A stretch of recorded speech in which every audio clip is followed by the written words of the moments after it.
March 3rd, 2016, the Awakening DLC pack releases, kicking off Black Ops 3's DLC season with their Eisendrache. Short answer, Origins 2.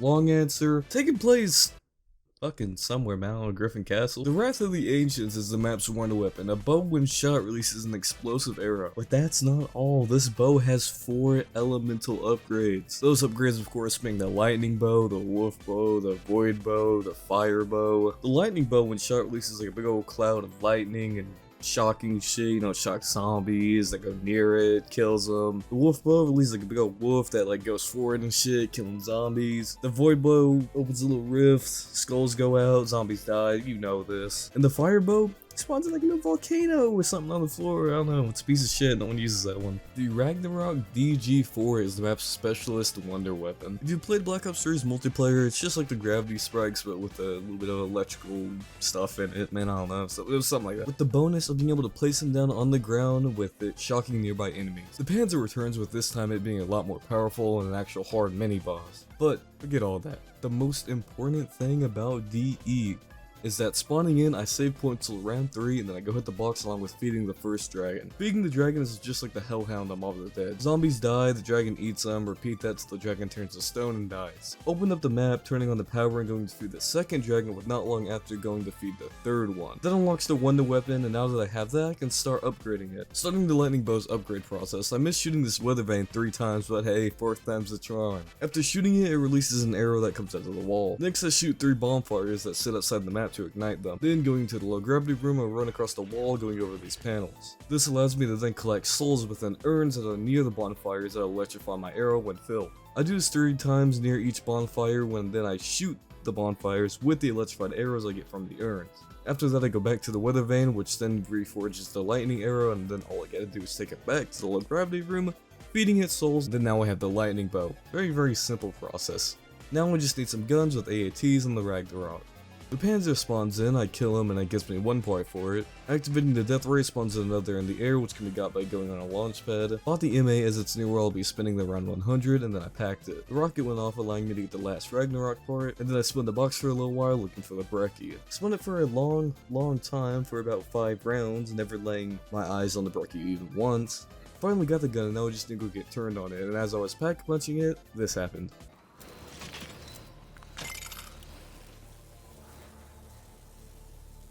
So, I just went to go get the KRM. Alright, now I'm finally set up. The strat is very simple and easy. Stay atop this little staircase thing using the lightning bow and AATs from time to time. That's really about it. Very simple, easy, and it doesn't really look like it, but I found it pretty engaging. Unlike Origins, the Panzer's health increases, but he's pretty easy to kill up until about round 40, which afterwards you have to use a trap to help in killing him. But apart from that, all you gotta do, just spend time on these stairs. Getting closer to the zombie speed cap, and afterwards it gets a little harder as you can't just put the arrow down. I mean, you can, but sometimes zombies will come up the stairs and then you gotta use your AATs, or maybe you gotta make a run for it to get them back down there, but if they come up, it really isn't too hard to get them back down. There's 2 strategies you can use up here. There's one where you use the bow and AATs, and one where you just use AATs. The one where you only use AATs is more for going past round 100, so I didn't use that, but I kind of combined it with the other one, because I had a trouble with keeping the zombies down the stairs in the later rounds, so I found that I don't know if like this is actually the way to do it. Maybe I'm not combining it all and this is just the actual way. I never saw anyone else do it this way, so I don't know. But if they went up the stairs, I'll shock them with if you stand behind the little like railing thing and then you reload with electric cherry, it'll stun the zombies and you can use dead wire or whatever other AAT you have to kill them. So for dealing with the Panzer, it's very easy. At the start of a round, he's going to spawn in on. You stay near where the death ray is in the power room, which will make him spawn on the death ray. Then it's just running over, activating the trap, then dumping your shotgun into his chest. And that's why you want to have a shotgun in the first place. He spawns in every 5 to 6 rounds, so just keep that in mind. And I'm very thankful that this strat was a lot more engaging than the Giants. I don't know if I could have done 2 boring ass round 100s in a row. But for some reason, as fine as I thought this round 100 was, in the like 80s, I started to get really burned out for some reason. Like I just did not want to do it anymore at all. Maybe because I just like randomly out of nowhere, I hit this wall of being tired and I was like, oh fuck man, I just want to go to bed.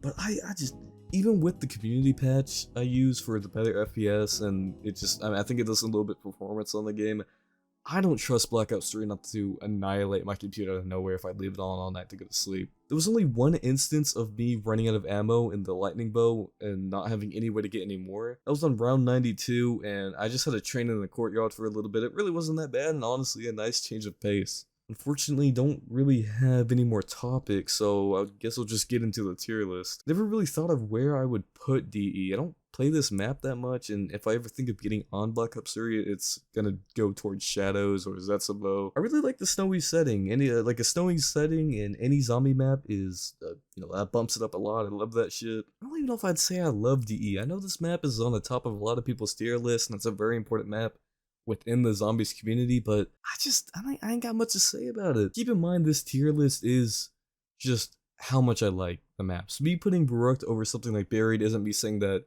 it's objectively better or anything like that. It's just I like Baruch more than Buried. Just like Shang above Mob. Obviously, in terms of what Mob has, it's better, but if I had the choice to play Shang or Mob, I'm probably just gonna play Shang. And my ranking for maps goes like the high round ability, what kind of quests are on the map, the design, the overall aesthetic, and stuff like that. Yeah, I think Great is a good place for it. At the top of Great, the wonder weapons are fun, they're all quite nice, apart from the firebow, that one's kind of not very good. The Easter egg was okay, not the best. It's definitely out of all the maps, it's definitely the worst one, I'd say, but it's not bad, thankfully. And all the little mini quests are on the map. I really like those. Those are quite fun. I wish more maps would have just like a ton of different little tiny things you could do. Yeah, I think Great is I think it's a good place for it.